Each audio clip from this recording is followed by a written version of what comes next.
Hi, ഞാൻ സൂര്യ. S moments എന്ന എൻ്റെ യൂട്യൂബ് ചാനലിലേക്ക് എല്ലാവർക്കും സ്വാഗതം. ഇന്ന് വന്നിട്ടുള്ളത് ചെറിയൊരു കുക്കിംഗ് വീഡിയോ ആയിട്ടാണ്.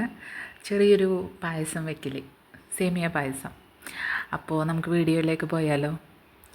ഞാൻ എന്താ സേമിയൊക്കെ ചെറുതായിട്ട് ഒടിച്ചു വെച്ചിട്ടുണ്ട്. അത് ചൂടായിട്ടുള്ളൊരു പാത്രത്തിലേക്ക് ഇട്ട് കൊടുത്ത് നമുക്കൊന്ന് വറുത്തെടുക്കാം. സേമിയ ആദ്യം വറക്കാത്ത സേമിയ ആണ് കേട്ടോ ഞാൻ എടുത്തത്. അതുകൊണ്ട് നമുക്ക് ആദ്യം അതൊന്ന് വറുത്തെടുക്കാം. വറക്കുമ്പോൾ കരിഞ്ഞു പോവാതെ നോക്കണം കേട്ടോ. തീ വളരെ കുറച്ച് വെച്ചിട്ട് വറുത്തെടുത്താൽ മതി. ഇതൊരു ചെറിയ വീഡിയോയാണ് കേട്ടോ. അതുകൊണ്ട് തന്നെ എല്ലാവരും ഒന്ന് സ്കിപ്പ് ചെയ്യാതെ കാണാൻ ശ്രമിക്കണേ.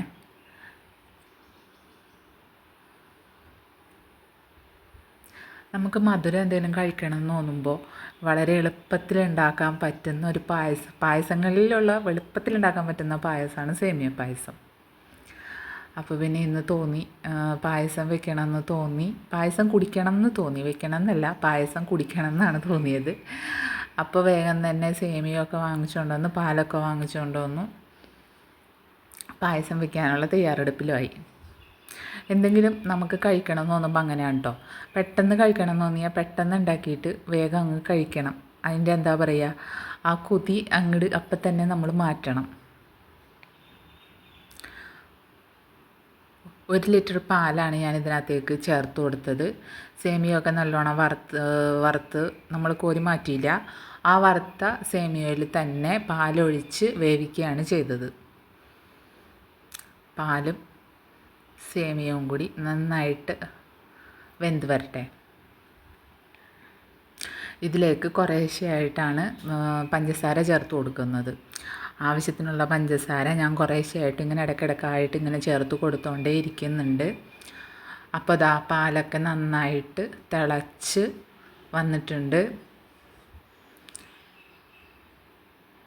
അപ്പോൾ വീഡിയോ ഇഷ്ടപ്പെട്ടാൽ എല്ലാവരും ലൈക്ക് ചെയ്യാനും കമൻറ്റ്സ് ചെയ്യാനും ഷെയർ ചെയ്യാനും മറക്കരുത്. കൂട്ടത്തിൽ സബ് ചെയ്യാനും മറക്കരുത്.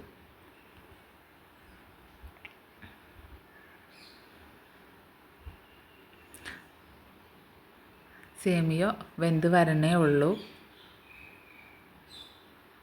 ഞാൻ വെന്തോന്ന് നോക്കുകയാണ്. സേമിയ പക്ഷെ വെന്തിട്ടില്ല, കുറച്ചുകൂടി ആവാനുണ്ട്. അപ്പോൾ പാലിൽ കിടന്ന് അതൊന്ന് തിളച്ച് സെറ്റായിട്ട് വരട്ടെ കേട്ടോ.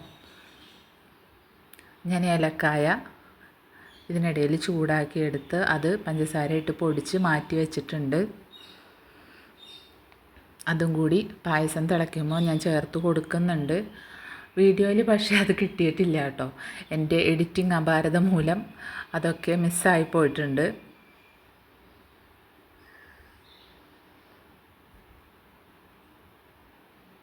ഇത് തിളച്ചതിന് ശേഷമാണ് കേട്ടോ ഞാൻ ഏലക്കാപ്പൊടി തിളച്ച് നന്നായിട്ട് കുറുകി പായസം സെറ്റായി വന്നപ്പോഴാണ് ഞാൻ ഏലക്കാപ്പൊടി ചേർത്ത് കൊടുത്തത്. പിന്നെ കശുവണ്ടിയും കിസ്മിസും നെയ്യിൽ വറുത്തു, അതും ചേർത്ത് കൊടുത്തിട്ടുണ്ട്.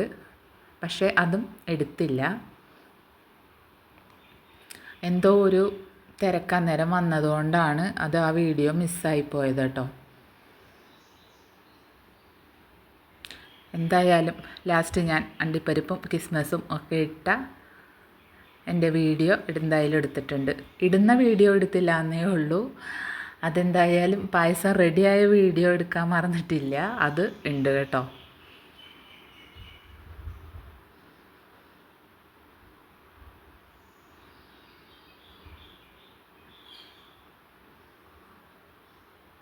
ഇതിപ്പോൾ ഞാൻ ഏലക്കാപ്പൊടി ചേർത്തിട്ട് അത് മിക്സ് ചെയ്ത് കൊടുക്കുന്നതാണ്.